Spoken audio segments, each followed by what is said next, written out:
Olá, seja muito bem-vindo novamente aí a mais um bloco sobre dano moral e mero aborrecimento. Hoje nós vamos inaugurar aí o entendimento sobre o que é o mero aborrecimento. Então, nos blocos passados, nós aprendemos desde a evolução histórica, conceito de consumidor e fornecedor, caracterização da relação de consumo.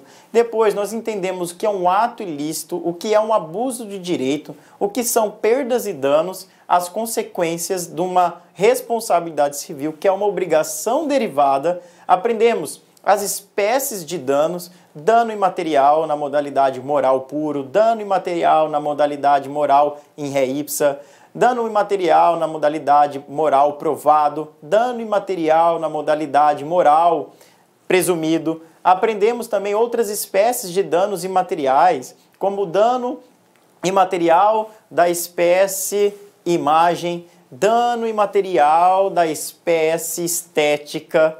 Nós aprendemos também, recentemente, nos últimos blocos, a questão dos danos morais coletivos, dos danos morais sociais, e aprendemos também a questão de como quantificar o quanto indenizatório e a natureza jurídica deste quanto indenizatório, com as três possíveis correntes que podem ser utilizadas aí no processo judicial brasileiro, levando em consideração que atualmente nós estamos tendo a unanimidade dos entendimentos na questão da natureza jurídica punitiva pedagógica ou reparadora pedagógica.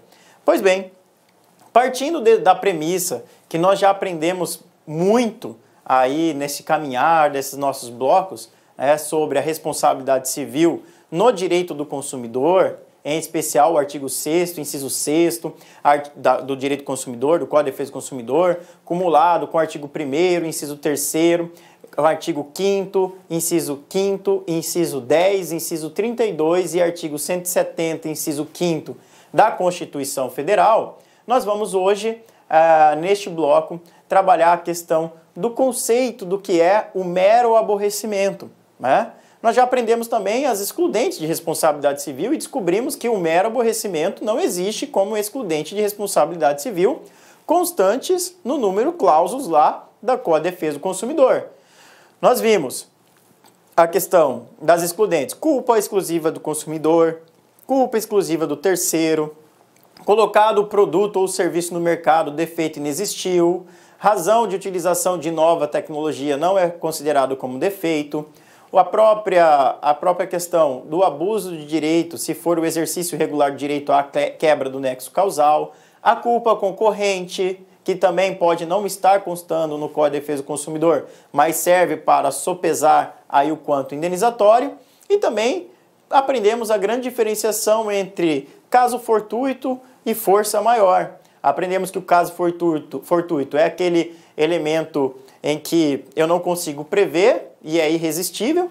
Então, nós aprendemos aqui na sala de aula, né? Aqui nesse ambiente virtual gostoso. Acredito que você está aí do outro lado da telinha, tomando um belo de um café, um chá, um cappuccino, se deliciando com essas aulas, com essa imersão em um profundo saber jurídico. Isso é uma novidade que a LAC Concursos, através da parceria feita com o professor Palomar, está trazendo para você. Perceba a tamanha profundidade de conteúdo que há nesses nossos blocos. Então, toma aquele cafezinho, lembrando também o princípio da informação, cuidado, a bebida pode estar quente. Então tome ele, relaxe, e aqui, agora nesse bloco, eu vou tentar desmistificar aí para você que já está há algum tempo conosco na audiência, o que é o mero aborrecimento. Como recorrer de um mero aborrecimento?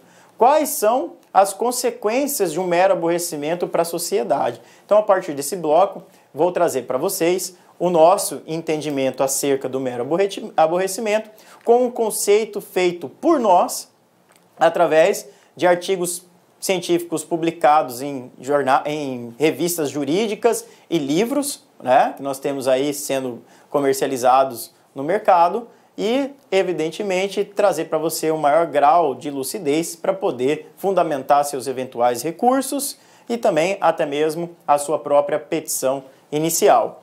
Vamos lá? Então, começando. O professor Palomares tem viajado o Brasil todo para ensinar o que é o mero aborrecimento e como combater esse câncer jurisprudencial. Por que é que nós temos essa conceituação, assim, esse entendimento? Justamente pelo fato de não constar como nenhuma das formas de excludente de responsabilidade civil o mero aborrecimento.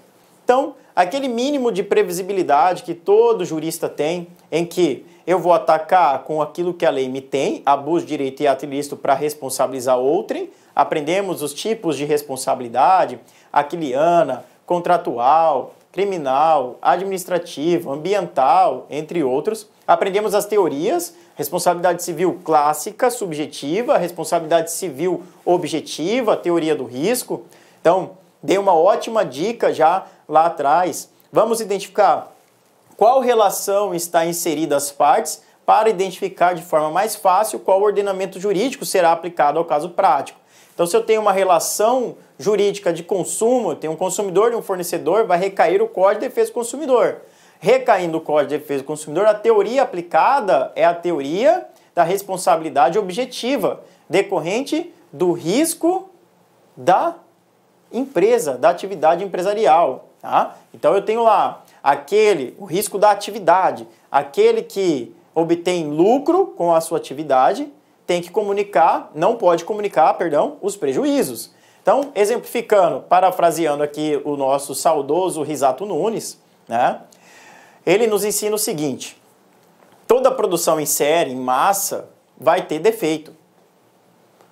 Como assim, professor Palomares? Vamos lá. Se tem uma indústria de telefone celular, essa indústria de telefone celular produz 1000 celulares. 1 milhão de celular, vamos melhorar. 1 milhão de celular. Desse 1 milhão de celular, de todo esse universo, pelo menos um aparelho, 0,001% da cadeia, vai vir viciada ou vai apresentar defeito. E aquele consumidor, a vítima, não pode ficar ressarcida. Justamente por essa situação, por este risco, é que a empresa ou os fornecedores, no caso da responsabilidade subsidiária, artigo 7º, parágrafo único, que nós também aprendemos aqui, ele vai responder independentemente da sua culpa, tá? Porque não existe produção em série perfeita. Sempre há de ter um produto viciado. Em decorrência desse vício, o fornecedor vai responder independentemente da sua culpa. Isso é teoria do risco, tá? Então ninguém está falando que ele quis aí causar o prejuízo, que ele quis que o produto dele tivesse viciado e o consumidor fosse lesado e ele ganhasse dinheiro com isso. Ninguém falou isso. Pelo contrário. O que o Código de Defesa do Consumidor tenta com a responsabilidade civil objetiva é o reequilíbrio dessa relação. Não sendo justo o consumidor ser ressarcido ou ter que comprovar a culpa, que no caso inexiste, né, do fornecedor para poder ser indenizado. Seria como uma prova nefasta, seria como beneficiar aí o fornecedor por eventuais normalidades que são consideradas essas falhas, né? Então, que fique bem aí claro esse exemplo. Nós temos, então, partindo da premissa que a gente aprendeu praticamente um apanhado, né, milenar aí sobre as teorias da responsabilidade civil e suas excludentes, aí vem os tribunais com a famosa jurisprudência defensiva, que foi uma tese de mestrado aí do meu saudoso e querido amigo Miguel Barreto, em seu livro O Mero Aborrecimento, A Indústria do Mero Aborrecimento. É bem legal esse livro, fica aí de dica, sugestão de leitura para você. Ele traz de forma empírica dados dos órgãos públicos de que não existe a indústria do dano moral ou a banalização do dano, né? E sim, o que existe é uma jurisprudência defensiva em razão do aumento exponencial das demandas judiciais pelos danos morais, em busca dos danos morais, pelo fato do serviço ou do abuso de direito cometido por fornecedores. É bem interessante essa literatura. Bom, agora, depois de feito esse apanhado todo, nós temos aqui a questão do conceito do mero aborrecimento. Como é que o professor Palomares chegou a esse conceito? Nós estudamos durante mais de 4 anos sentenças e acórdãos advindos de turma recursal com o fundamento do mero aborrecimento para afastar a responsabilidade civil aí dos fornecedores. E aí, nós conseguimos chegar a esta conclusão. E qual é essa conclusão? De que o mero aborrecimento é a negação de direitos constitucionalmente garantidos, negação de direitos constitucionalmente garantidos a todos os consumidores, por meio de interpretação que vai afastar os fins sociais do Código de Defesa do Consumidor, que nós também já estudamos tudo isso aqui, primando em ratificar o poderio econômico. Então, ó, poder econômico, parabéns, você venceu, é isso aí mesmo. Não precisamos equilibrar nada, você está certo. É o consumidor que quer se enriquecer ilicitamente através da justiça. Em face da vulnerabilidade, que nós aprendemos também, lá os ensinamentos da festejada Cláudia Lima Marx. Ou seja, um entendimento subjetivo, famoso achismo ou arbítrio, de conceito aberto, pautado em uma experiência utópica. Por que em experiência utópica? Porque muitos dos julgados analisados, né, desses mais de 200 julgados analisados, a maioria do fundamento para afastar a questão da reparação por dano moral era de que a vida em sociedade, né, enseja alguns percalços. Então é de experiência comum e notória que esses percalços têm que ser sofridos ou têm que ser experimentados por nós consumidores. Portanto, não chegando a abalar o seu psique, nos reportando apenas a uma espécie de dano moral, que é aquele subjetivo, e que nós também já trabalhamos em blocos anteriores, a questão do conflito de geração de juristas com a dificuldade da identificação de qual espécie de dano moral está sendo buscado perante o Poder Judiciário naquela ou nessa situação, né?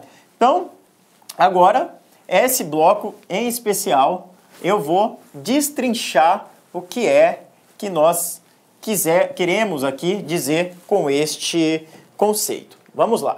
Então eu tenho negação de direitos constitucionalmente garantidos. Aprendemos que o Código de Defesa do Consumidor é um direito fundamental, artigo 5º, inciso 32 da Constituição Federal. Então é uma cláusula pétrea, direito fundamental, individual e coletivo. Aprendemos também que o direito do consumidor, além de ser uma cláusula pétrea fundamental, também é princípio da ordem econômica, segundo o artigo 170, inciso 5º da mesma Constituição Federal. E vai além. Todos os princípios aí elencados servem pura e simplesmente para defender o artigo 1º, inciso 3º da Constituição Federal, que é a dignidade da pessoa humana. Aprendemos também, nos blocos passados, que, por se tratar de negação de direito constitucionalmente garantido, o mero aborrecimento tem gerado retrocessos. E retrocessos de direitos humanos ou direitos fundamentais têm que ser rechaçados pelo ordenamento jurídico, porque é cabalmente proibido esse tipo de retrocesso, sendo, evidentemente, o poder que está negando esse tipo de direitos, podendo ser, inclusive, responsabilizado, como aprendemos lá, por danos sociais. Bom, esse é o primeiro elemento do nosso conceito, negação de direitos e garantias constitucionalmente garantidos a todos nós consumidores. Lembrando também que as pessoas jurídicas são consumidoras, então elas também têm sofrido esse ataque por negação de direitos, o que de certa maneira é de causar espanto não terem ainda enxergado essa determinada situação, pelo fato de que é conhecimento comum e notório, que as empresas ataquem o Código de Defesa do Consumidor como se fosse um código extremamente protetivo, quando na realidade ela também é consumidora em determinado momento da sua cadeia de produção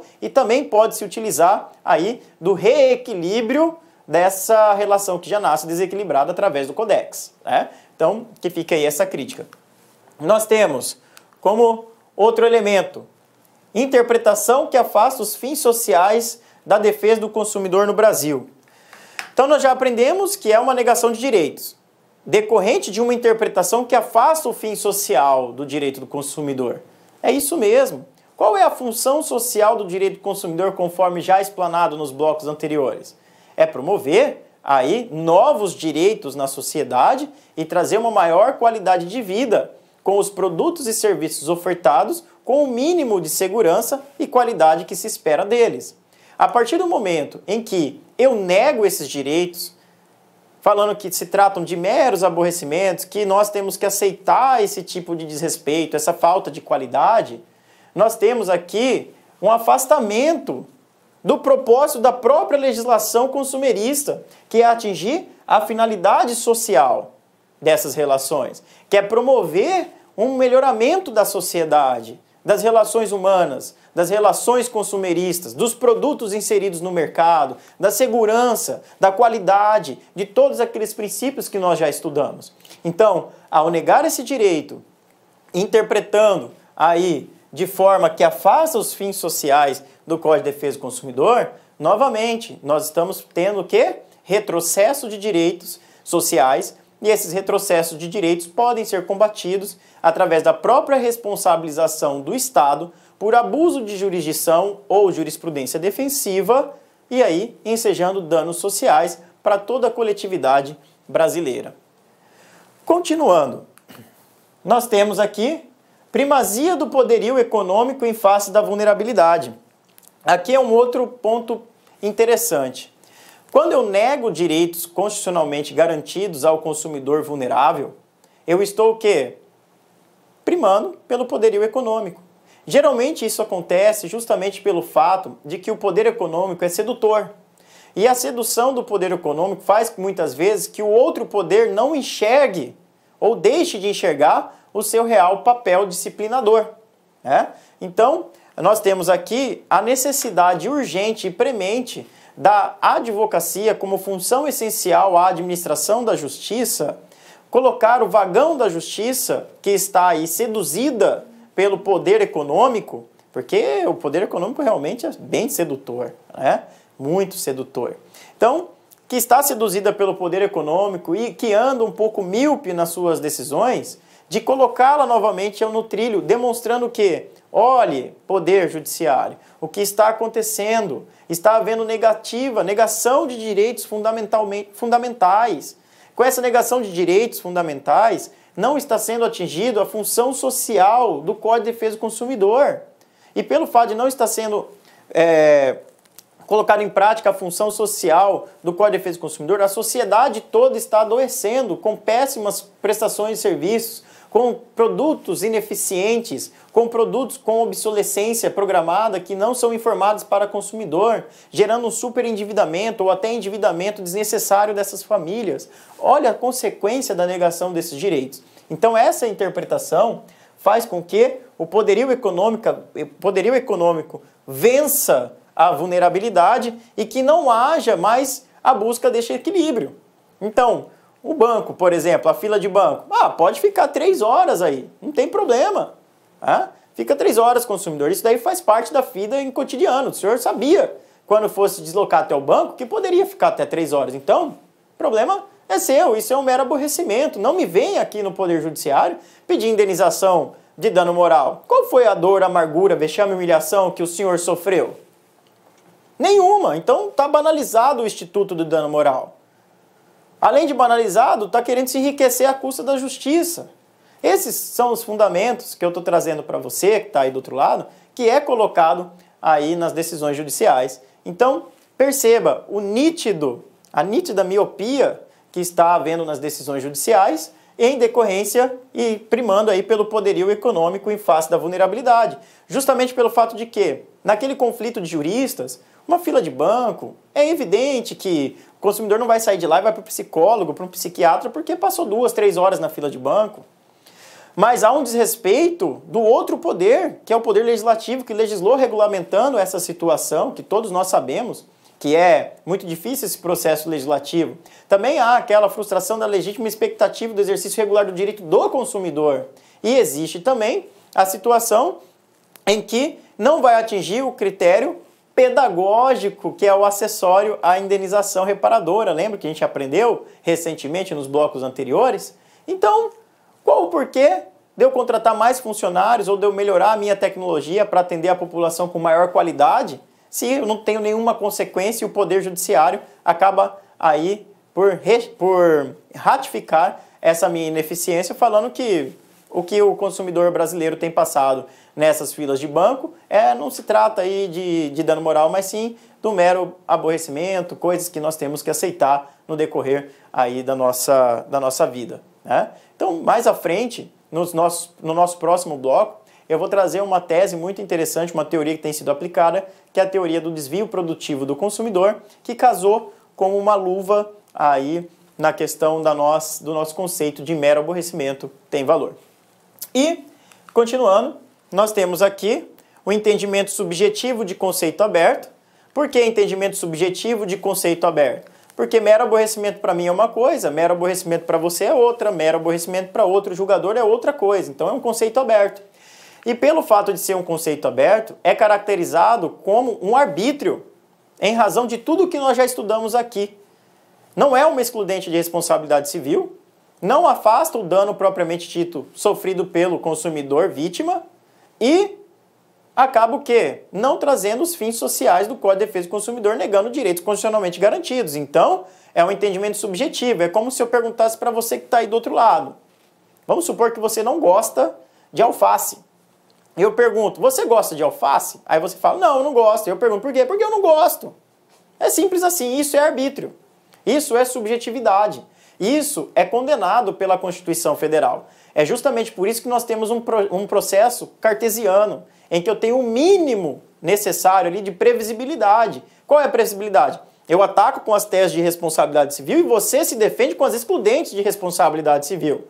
Se não há excludente e ficou caracterizado o ataque, há de ser condenado o agente causador do dano.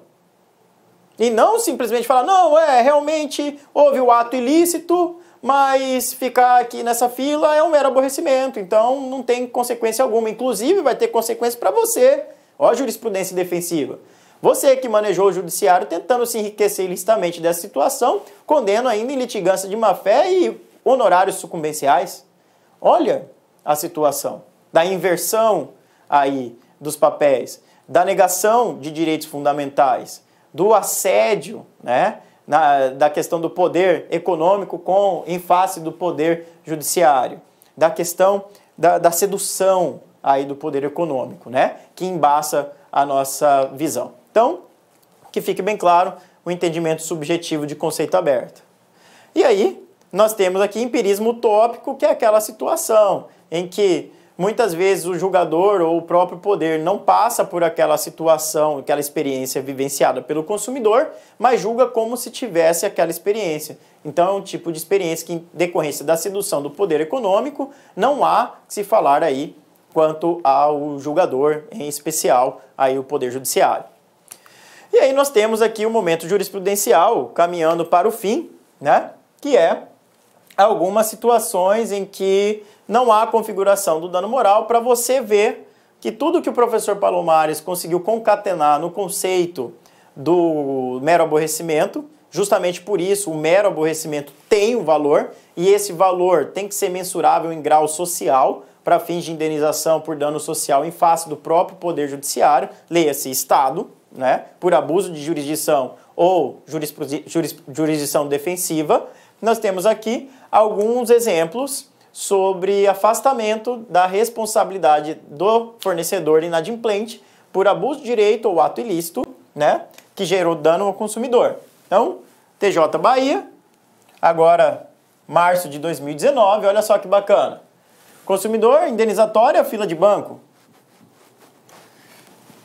Tempo máximo, tem uma lei municipal, tempo máximo de espera. Respeitando o quê? O mínimo de qualidade na prestação de serviço. Dano moral não configurado. Tempo razoável. Mero aborrecimento. Olha só que bacana. Aí vem o profissional de direito e fala, como eu recorro disso? Não é uma excludente. Não tem amparo jurídico. Nem na doutrina, nem na jurisprudência, nem por analogia eu posso utilizar. De onde veio isso? Lembra que eu acabei de falar? Arbítrio. Então, nós temos lá, mero aborrecimento. Precedentes do próprio STJ, recurso conhecido e improvido. Aqui, o consumidor estava reclamando por uma espera demasiada na fila de banco de 1 hora e 15 minutos. 1 hora e 15 minutos. Se levarmos em consideração todos os estudos já realizados quanto ao período de descanso na Justiça do Trabalho, daquele mínimo de 1 e de no máximo 2 horas de descanso, porque faz bem para a saúde física e psíquica do trabalhador, imagine para o consumidor esse mesmo estudo, porque são seres humanos que estão envolvidos. Imagine aquele ser humano que, ao invés de descansar, foi ao banco, porque ele tem 15 minutos garantido. Então ele chega lá e fala, em 15 minutos eu tenho o direito de ser garantido por lei. E não é. Houve o quê? Falha na prestação de serviço por inadequação da qualidade. Essa falha na prestação de serviço por inadequação da qualidade suprimiu deste consumidor o seu tempo vital, que seja de descanso. E esse tempo tem que ser indenizado. Tá? Então, aqui, novamente, com todas as vênias, erra o Poder Judiciário ao invocar uma negação de direito fundamental sob a rubrica do mero aborrecimento. O que poderia ser utilizado aqui no caso é a ausência de dano. A ausência de dano também poderia ensejar a excludente de responsabilidade civil, mas que no caso concreto aqui restou configurado que houve o dano temporal, né? Ou mais conhecido também como desvio produtivo do consumidor na seara consumerista. Nós temos também outro entendimento, aqui agora do TJRJ, aqui de 2017, olha só que bacana. Conferência do ticket para a entrada do cinema, responsabilidade objetiva, artigo 2º, 3º e 14 do CDC, sentença de improcedência e resignação do autor. Não restou demonstrada qualquer abusividade na prática perpetrada pela ré em querer conferir 2 vezes o ingresso da entrada para as sessões, tratando-se de regra de organização e funcionamento do cinema. Autor que não comprova suas alegações. Hipótese dos autos que não é capaz de causar abalo psicológico significativo ao consumidor. Então eu tenho aqui, de sorte, a configurar prejuízo extrapatrimonial. Tanto que caberia ao mesmo tempo comprovar algum desdobramento lesivo mais sério, a fim de respaldar o pedido indenizatório, ao que não procede a situação que pode, quando muito, caracterizar mero aborrecimento. Sentença que deve ser mantida, negado o provimento ao recurso. Aqui, o tribunal acertou. O tribunal acertou. Só que, para afastar o dano, a ausência de dano, veja a fundamentação perfeita da ausência da comprovação de dano. Não houve dano nessa situação extrapatrimonial. Então, é uma das situações de excludente de responsabilidade civil, a ausência de dano. E essa ausência de dano foi fundamentada sob a rubrica mero aborrecimento. Aqui, acertou o tribunal. Perfeita decisão. Não é o simples fato de eu ter que verificar o seu bilhete na entrada que vai lhe ensejar dano moral. Tudo bem? Então, mesmo na modalidade objetiva, eu não te deixei de entrar, eu tinha que verificar para analisar realmente se era o ingresso daquele cinema, daquela sala, daquele horário, se você era a pessoa daquele ingresso. Então, isso pura e simplesmente é um poder que toda a empresa tem de fiscalizar, não colocando o consumidor, logicamente, em situação de extremada vulnerabilidade ou até a situação que pode deixar ele constrangido. Mas não foi o caso do processo. O caso do processo, pela pura e simples verificação de 2 vezes do bilhete para averiguar se realmente era aquele determinado filme, o consumidor se sentiu ofendido e quis entrar na justiça. Neste caso, não gerou nem o dano temporal na modalidade objetiva, não houve supressão do patrimônio imaterial da personalidade desse consumidor, como o bom nome, o tempo, a reputação. E também não teve a questão do abalo subjetivo, a humilhação, a dor, a amargura, vexame. Então, o tribunal perfeitamente acertou. Óbvio que a rubrica mero aborrecimento, aqui, ela veio para significar ausência de dano, seja moral, seja material. Tudo bem? Então, perceba, não é o conceito de mero aborrecimento, ele vai ser abusivo apenas e tão somente quando ele for utilizado como abuso de direito com negação a direito constitucionalmente garantido, quando o dano é evidente. Mas a introdução do dano temporal no ordenamento jurídico nacional é muito recente. Então, nós temos um longo percurso até a maturação aí desse entendimento jurídico perante os nossos tribunais. Espero que você tenha gostado. do conceito do mero aborrecimento, que é um objeto aqui do nosso estudo. Convido você novamente a nos seguir nas redes sociais, em especial no Instagram, @Professor Palomares e também @LACConcursos. E aguardo você até o próximo bloco. Muito obrigado pela sua audiência e até já já. Clique lá.